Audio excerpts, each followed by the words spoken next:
Shalom Bapak Ibu dan Saudara, kita bertemu kembali dalam Efrata Devotion. Judul renungan kita hari ini, mantan orang gila melayani di 10 kota. Ini kelanjutan dari orang Gerasa yang kerasukan setan yang sudah disembuhkan Yesus pada Markus pasal yang kelima. Dia sudah waras, dia sudah berpakaian. Pada waktu Yesus naik lagi ke dalam perahu, orang yang tadinya kerasukan setan itu meminta supaya ia diperbolehkan menyertai dia. Ayat 18. Sekilas saya berpikir kalau orang ini diizinkan mengikuti Yesus, dia bisa bersaksi tentang apa yang dia alami, bagaimana dia disembuhkan dari kerasukan setan. Hal ini akan meneguhkan iman orang yang mendengar pengajaran Yesus. Begitulah pikiran saya. Namun Yesus tidak memperkenankannya, tapi ia berkata kepada orang itu, "Pulanglah ke rumahmu, kepada orang-orang sekampungmu, dan beritahukanlah kepada mereka segala sesuatu yang telah diperbuat oleh Tuhan atasmu, dan bagaimana ia telah mengasihani engkau." Ayat 19. Orang itu pun pergilah dan mulai memberitakan di daerah Dekapolis segala apa yang telah diperbuat Yesus atas dirinya, dan mereka semua menjadi heran. Ayat yang ke-20. Orang itu pun taat kepada perkataan Yesus. Ia pergi ke rumahnya, ia bersaksi ke keluarganya, ia pergi ke orang-orang sekampungnya, ia bersaksi kepada mereka. Dalam Lukas 8 ayat 39 dicatat, orang itu pun pergi mengelilingi seluruh kota dan memberitahukan segala apa yang telah diperbuat Yesus atas dirinya. Ada 10 kota yang dicatat di daerah Dekapolis. Kota-kota itu dikunjungi mantan orang gila yang pernah dirasuk setan itu. Di sana dia bersaksi tentang perbuatan Tuhan yang telah dia alami. Dia menabur benih Injil kerajaan Allah. Orang ini memiliki konsep pelayanan yang benar. Pelayanan bukan sekedar melakukan program, bukan sekedar melakukan apa yang disuruh, maka ia melakukan lebih dari yang dikatakan Yesus.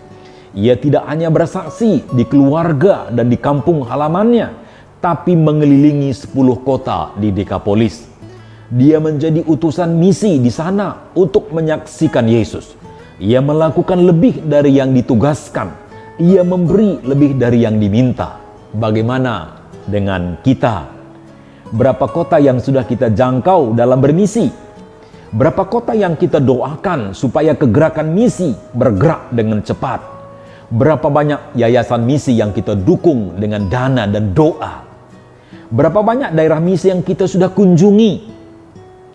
Kalau selama ini kita belum terlibat dalam misi, ayo kita ambil bagian.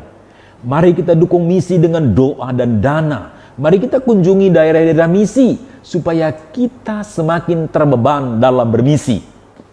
Ayo kita menyaksikan Yesus, mulai dari rumah dan keluarga. Jangan sempat ada keluarga kita yang binasa dalam dosa mereka. Saksikan Yesus juru selamat bagi mereka. Mulai bersaksi kepada tetangga, kepada sahabat-sahabat kita, kepada rekanan bisnis, dan lain-lain. Kapan saja, di mana saja, kepada siapa saja, saksikanlah Yesus. Mari kita berdoa. Bapa di surga, gerakkanlah hati kami supaya hati kami terbeban untuk mendukung misi dengan doa kami, dana kami. Gerakkan hati kami supaya kami pun mengunjungi daerah-daerah misi, supaya kami semakin terlibat dalam bermisi. Tuhan topang kami, karena Allah sangat merindukan jiwa-jiwa yang tersesat, yang belum percaya, dimenangkan untuk Tuhan. Ajarlah kami ambil bagian dalam pekerjaan Tuhan ini. Bapa, berkati anakmu yang sedang mendengar Efrata Devotion ini, supaya hatinya pun tergerak dalam bermisi. Tekun mendoakan hamba-hamba Tuhan di pelayanan misi, tekun juga mendukung dengan dana pekabaran Injil. Kami berdoa supaya semakin banyak orang yang dimenangkan untuk Tuhan. Bapa di surga, berkati anakmu yang mendengar Efrata Devotion, berkati kehidupannya, keluarganya, usaha pekerjaannya, tambahkan rezeki, tambahkan berkat baginya. Ini suruh hambamu, dalam nama Yesus kami berdoa. Amin. Tuhan Yesus memberkati.